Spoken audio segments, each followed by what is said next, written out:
राम राम जी। गीता में श्री कृष्ण ने अर्जुन को ये महत्वपूर्ण ज्ञान दिया कि व्यक्ति का कर्तव्य क्या है, व्यक्ति का जीवन सुख में कैसे हो सकता है। अर्जुन ने श्री कृष्ण से पूछा कि हे कृष्ण, ये तो सभी जानते हैं कि पाप करने से दुख मिलता है और पुण्य करने से जीवन में सुख की प्राप्ति होती है, लेकिन मुझे ये बताओ कि ये पाप ये मनुष्य करता क्यों है। तो इस व्यक्ति को अगर ये पता है कि पाप करने से मुझे दुख मिलेगा, फिर भी ये व्यक्ति पाप करने के लिए उद्यत क्यों हो जाता है। श्री कृष्ण ने कहा कि ये तो सच है कि सभी लोग ये जानते हैं पाप करने से दुख मिलता है, लेकिन इस मनुष्य को पाप कराने वाले 3 मुख्य शत्रु हैं और यही 3 नरक के द्वार भी हैं। काम, क्रोध, लोभ, ये तीनों नरक के द्वार हैं। ये तीनों ही इंसान को पाप कर्म में लगा देते हैं। तो इनसे बचने का उपाय क्या है।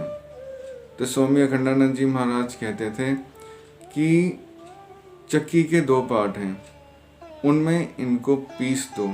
वो 2 पार्ट कौन से हैं। चक्की अगर आपने देखी हो तो 2 पत्थर होते हैं, उनके बीच में कनक पिसती है, तो वो कनक पिस कर आटा बन जाती है। फिर हम उसको रोटी बनाकर खा सकते हैं। हम कनक को सीधा नहीं खाते, रोटी बनाकर खाते हैं। तो ये काम, क्रोध, लोभ, अगर इसको हम पीस दें तो हमारा जीवन सुख में हो सकता है। वैसे ये दुख के मूल हैं। कैसे।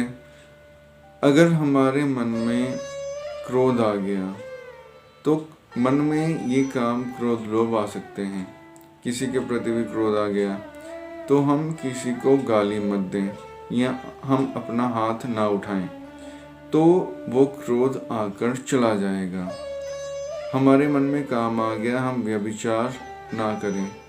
हमारे मन में लोभ आ गया, हम किसी की संपत्ति पर कुदृष्टि ना रखें, किसी के धन ना छीनें, ठोर ठगी किसी से मत मारें, किसी की हक की कमाई को हम ना छीनें।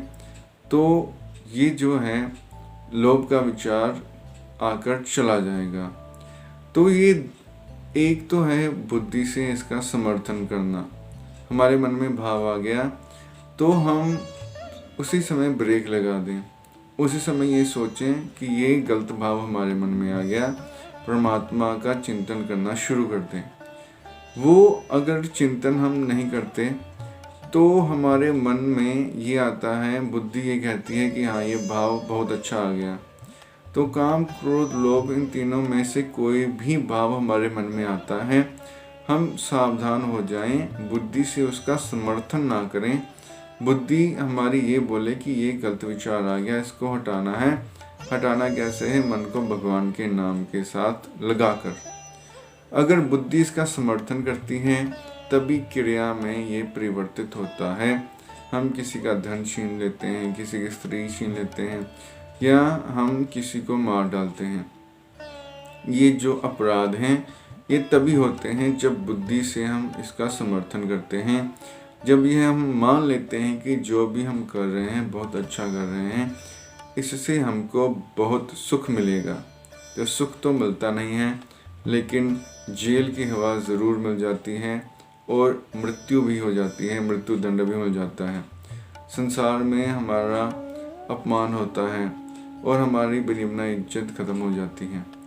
तो ये सब अगर हम सोच लें कि बुद्धि से जो भी गलत विचार हमारे मन में आए हैं उसका समर्थन नहीं करना और उसको क्रिया में परिवर्तित नहीं होने देना।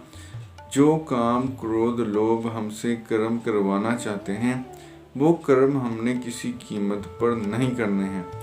अगर ये 2 चक्की के जो पत्थर हैं हम हमारे मन में रख लें और ध्यान रखें, सावधान हो जाएं, तो हम नरक के तीनों द्वारों से बच सकते हैं और हम अपने जीवन को सुखमय, आनंदमय बना सकते हैं। धन्यवाद।